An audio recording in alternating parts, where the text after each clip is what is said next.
Hello everyone, and welcome to this short presentation recorded for Childcare.co.uk from Sarah Neville at Knutsford Training and Consultancy.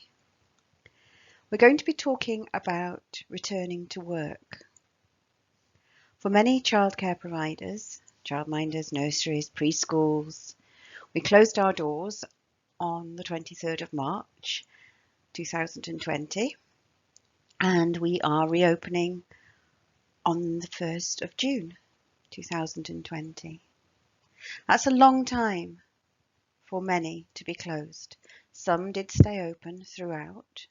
Hats off to them.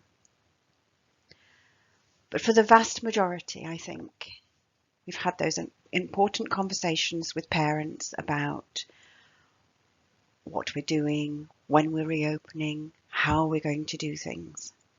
And we felt this recording might be useful to give you some guidance. Childcare.co.uk have put together a very comprehensive toolkit for all providers. It's easy read, it's linked to latest government guidance, it will be updated as and when new information comes available, and it contains practical common sense answers to many of early years providers' frequently asked questions. And the starting point for any back to work plan should be your risk assessment. The Department for Education guidance very clearly says that we need a risk assessment. It says nothing about policies and procedures and letters and documents and things like that. It talks about risk assessing, and to comply with health and safety legislation, we must keep children and staff, if you have any, as safe as reasonably practicable. And I'm putting those two words in inverted commas, they're quotes. There is a free coronavirus risk assessment on the toolkit page that I've just highlighted, and it has recently been updated to reflect new information, because that's what I'll do as new things come out from the government, from Department for Education, from Ofsted, from Health and Safety Executive, from Public Health England, from trusted sources. I will update documentation.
You may need to update your policies and procedures.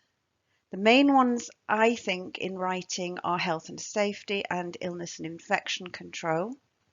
We've also added a new policy to Childcare.co.uk's list, and all the Childcare.co.uk policies are available in PDF format, free for everyone, and in Microsoft Word format for Childcare.co.uk Gold members.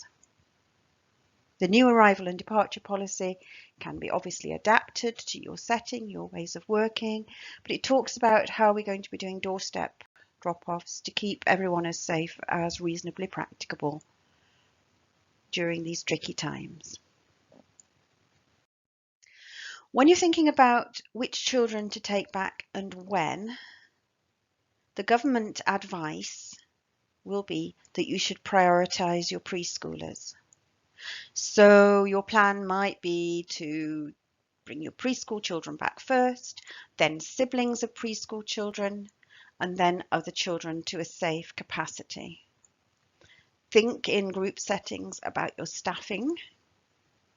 Red, amber, green, your staff. Who's safe to come back? Green. Who needs a little bit longer for whatever reason? Amber. Who's shielding or vulnerable? Red. I am writing some more guidance about staffing, and you will find it in the Childcare.co.uk free toolkit. I personally, in my setting, messaged all parents. I used SurveyMonkey, free account. I put a series of questions up for them. When do you want to come back? How urgently do you want to come back? What days and hours do you need? Do you understand we cannot social distance small children? Because then I've got their reply in writing, which I can pop in their file. And what do you want us to put in place to help you feel safe? And I felt that was a very general question, and I got some very useful feedback from my parents, which I've added to my risk assessment. As I've said, spoken to parents, it is not possible to distance with your child, and it would be absolutely wrong to do that. Your child needs love and care and attention and cuddles and stories. So I've reminded our parents to please plan their social bubbles very carefully and to keep their children safe and to social distance at home as much as they can. I've reminded parents to keep their children home if they show any sign of illness, and I've given them a list of times to keep their child at home for, following the 7-day and 14-day self-isolation information from the government. They also all know they can get tests from 111. I've shared new illness and infection control procedures with them, but we'll talk them through because I think that's more helpful, certainly for our parents. And obviously I've explained our new doorstep arrival and departure and social distancing information. And they're all good to go. If social distancing doesn't happen between parents, what are you going to do? If you see on their Facebook that they've been to a party at the weekend with lots of different people, what are you going to say to them? If a staff member is still having their hair and makeup and nails done throughout lockdown, how are you going to deal with it? If a child tells you they've been on holiday with friends, how are you going to react? What will your next steps be? How will you deal with it in a calm and measured way, while obviously protecting your health, other children's health, and your business health? What impact will information like that have on you? These are all things we need to think through in a calm, measured, common sense way now, so that we know what we're doing in the future. There are, of course, going to be a lot of challenges which we need to think about. We need to think about how we're going to tackle those challenges. This is just one of the questions answered on the Early Years Alliance Frequently Asked Questions Facebook page. Are they vulnerable? Are they available? What are their main concerns? And then, of course, as soon as they come back, they will need to be offered a supervision meeting, and you'll need to ask for an updated suitability declaration from them to sort of catch up on what they've been doing while they've been away. You will find free forms to record that information in the staff return to work bundle on the Childcare.co.uk toolkit page. Your other question obviously is, are you sustainable? Can you afford to pay your staff? Do you have enough children re-registered or coming back to allow you to pay them, or do you need to keep them furloughed for a while longer? There is a sustainability plan on the Childcare.co.uk free toolkit page. You need to think about personal protective equipment. It is currently not recommended for early years providers unless there is a risk of someone having contracted the illness, and then they recommend that you put it on. So, for example, your children are all in, everyone's playing, someone suddenly starts exhibiting a very high temperature, you'll be able to feel it. You don't need to be using the temperature probes according to the government latest advice. You'll feel it, they start coughing or something like that, and you think that child's not right. At that point, DfE do advise gloves and aprons, but it is up to you and your staff. And if your staff, for example, feel better wearing gloves, then provide them. It's important everyone feels safe. If protective measures are in place, and if everyone is keeping as safe as possible, for example, using a mask on public transport is currently recommended, and using gloves when dealing with bodily fluids is recommended, then I think staff and childminders and practitioners in general will feel more confident about coming back to work. I've shared what I've said to my parents in my Survey Monkey, but I think it is very important that we ask them as an open question, what are your main concerns? We also need to be talking to them about their home and family life, how their lockdown has been for them, in a caring way, to find out about their experiences and their children's experiences. They may have had a happy time. They may need signposting for more support. We need to use professional curiosity, as my friend Rachel Buckler from Early Years Hub says, to find out about the child's lived experience during lockdown. We will also, from a practical point of view, need to update emergency contacts and consider whether we need to do new contracts and fees policies. Some providers are, some aren't. It's your choice. But with the emergency contacts, if they have someone who is elderly, vulnerable, shielding on the contact list, you will want those replaced. Because if a child falls ill, they need to go home straight away.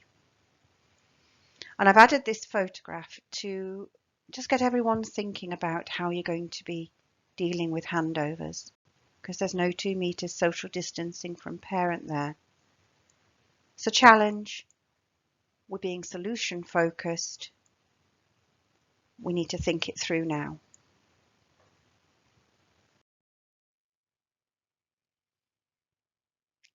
Whether you're cutting down the rooms you're using with the children, taking your provision more outside, removing furniture, changing things around, rotating toys.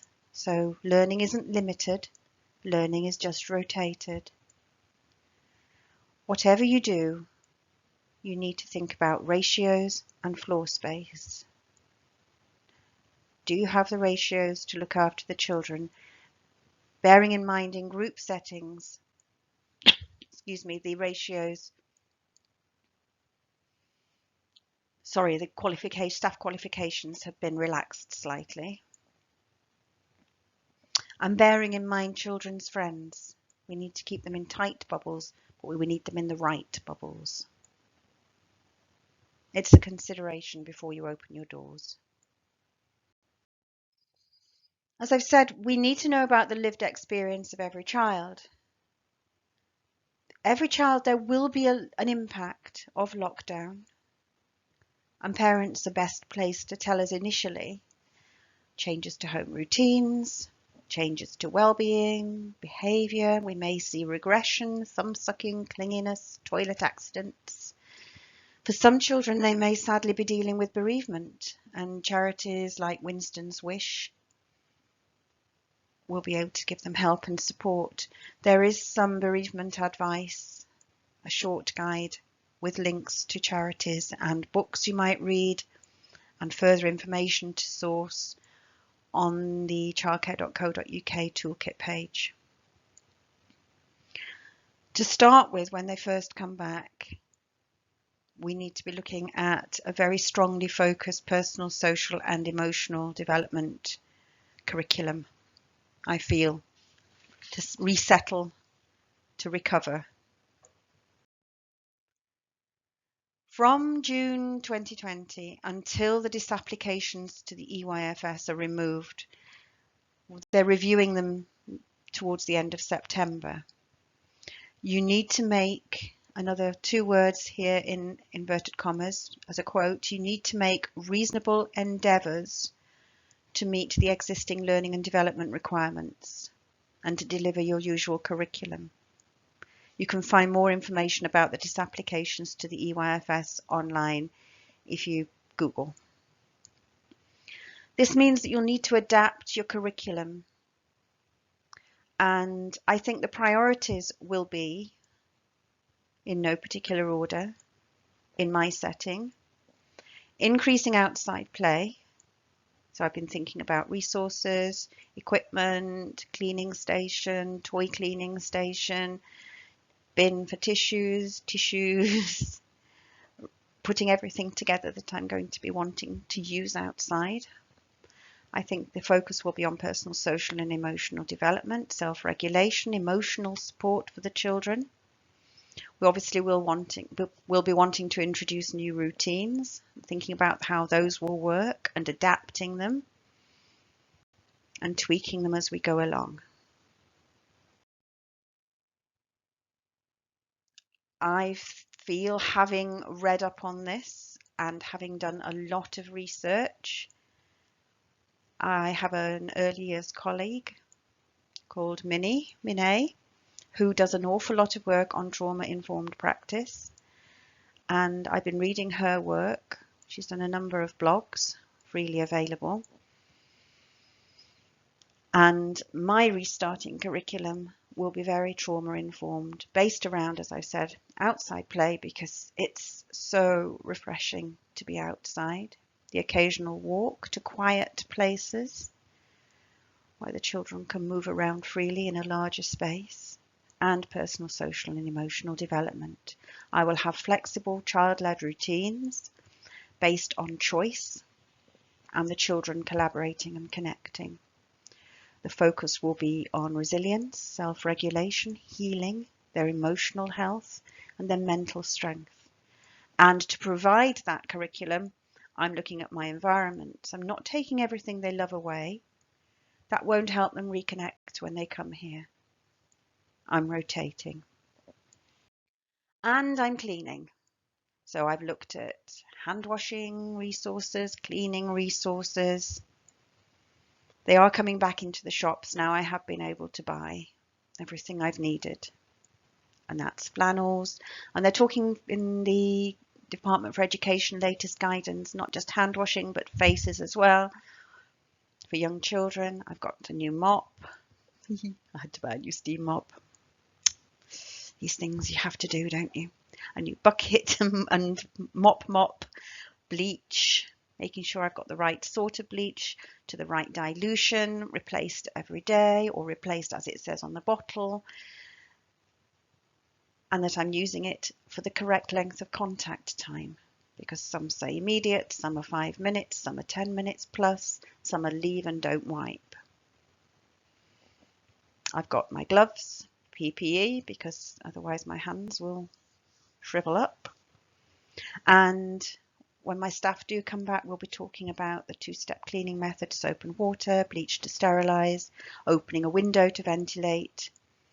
And of course, in a setting, group setting, you need to give staff extra time to clean. There is information on the Childcare.co.uk free toolkit. I've removed everything that's tricky or impossible to clean. If I can't spray it safely, I can't get in the fiddly corners, then it has no place here anymore. But that's only a couple of things. And I think it was one teddy with a battery in that you can't wash. Everything else I've got hot washers, or goes in the dishwasher, or can be sprayed, or can be wiped. For messy play in our setting, I'm using individual trays. So for Play-Doh, sand, water, bubbles, anything like that, I have individual cat litter trays. So they stack in a corner, go away.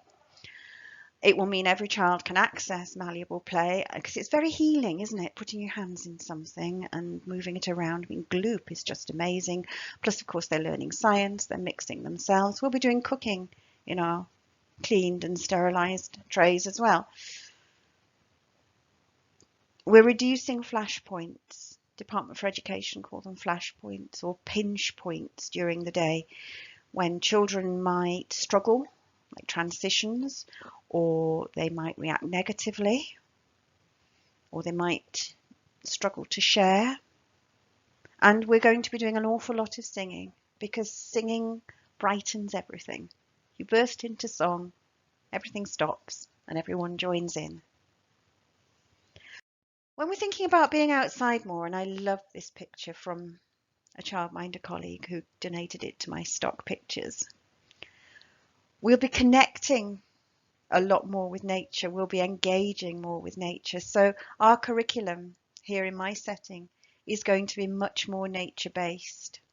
I have mark making, messy play as we've discussed, movement, natural maths, social areas, because we can't social distance from small children, nor should we.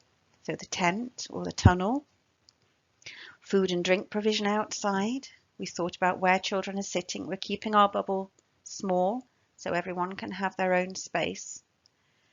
We've got hand washing facilities, cleaning facilities, books outside that can be easily cleaned. Now, I've read that coronavirus, the virus can live on paper for 3 to 4 days. So I now have 4 small boxes of books labelled Monday, Tuesday, Wednesday, Thursday, because I work 4 days. If you work 5 days, you'll have 5 boxes, and we'll bring out a box at a time. So they the books go into isolation, and I have a new set for the next day.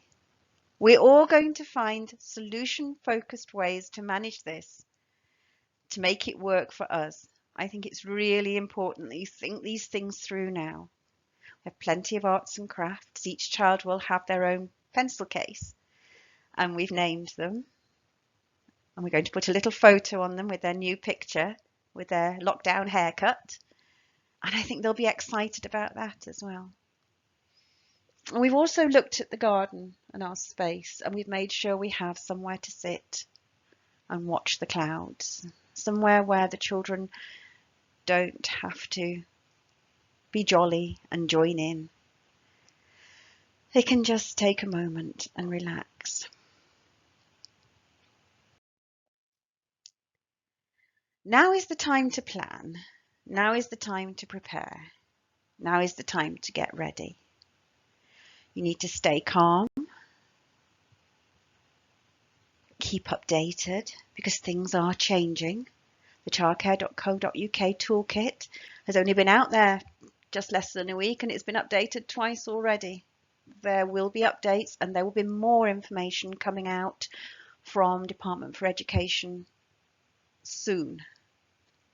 But we need to be knocking down those barriers tackling reopening confidently, and being sure that we're happy to reopen and that what we're doing is enough. Or, to be blunt, we need to keep our doors closed. We're looking for solutions. I love this. We're looking for solutions, not problems. Or resolving problems before they become bigger problems. Because we have to have high levels of well-being. We cannot work if we are anxious, worried, not confident with parents, not sure how to handle children. The Childcare.co.uk Coronavirus Frequently Asked Questions page is incredibly popular, as I'm sure you can imagine at the moment, and it is being updated along with the toolkit regularly. There are also 5 webinars coming up in June, which will walk you through starting work again. This short presentation is a very brief overview. The webinars will go into it in a lot more detail, and they are all free on the night for anyone who wants to participate. I hope you found this useful and informative. If you have any questions, please message childcare.co.uk/contact and the team will be able to help you. Keep an eye on the websites, use trusted sources for information and support. Open confidently, having looked at the barriers, overcome the barriers, and being sure that you're doing everything, in inverted commas, reasonably practicable to support and protect yourself, your family, and the children and families with whom you work. Take care, stay safe, stay alert. Thank you.